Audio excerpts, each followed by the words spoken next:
the board was going to be discussing the same issues that prompted this raid in the first place, but it quickly became clear that that meeting couldn't happen. The FBI agents leaving here just about 15 minutes ago. Fox 10 News cameras were there when FBI agents arrived en masse to search the Prichard Water Board office. FBI Mobile spokesman Tommy Loftus confirming agents are participating in a multi-agency investigation.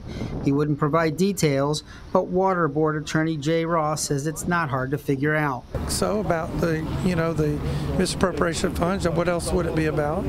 That's clearly the case, we assume. That's a reference to allegations that first surfaced earlier this month centering around credit card purchases by the system's former operations manager, Nia Bradley, and other former employees.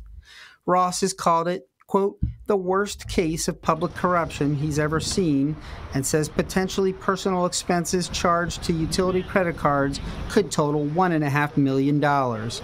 And that might not be all the FBI is looking at, Ross says. I'm sure they'll look as wide as they can to see whatever else has occurred beyond the credit card purchases. And there is evidence things other than credit cards have been misappropriated. Bradley's home was among the addresses that FBI agents raided today.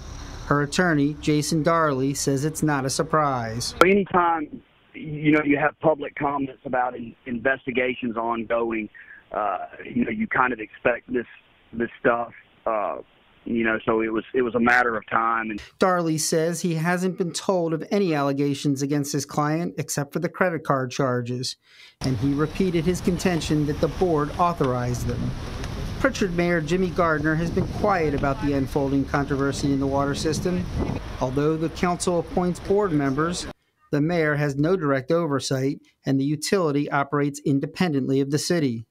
But he spoke today, suggesting reform is needed to ensure more accountability and noting that the city has had its own disputes with the utility, including a lawsuit accusing the system of failing to provide adequate service to fire hydrants.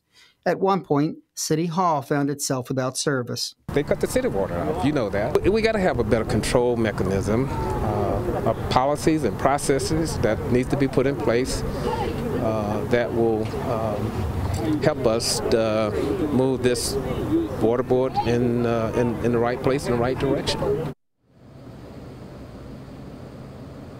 As I mentioned, today's raid prevented the water board from meeting today. Board Attorney Ross says he hopes to have that rescheduled for sometime after Mardi Gras.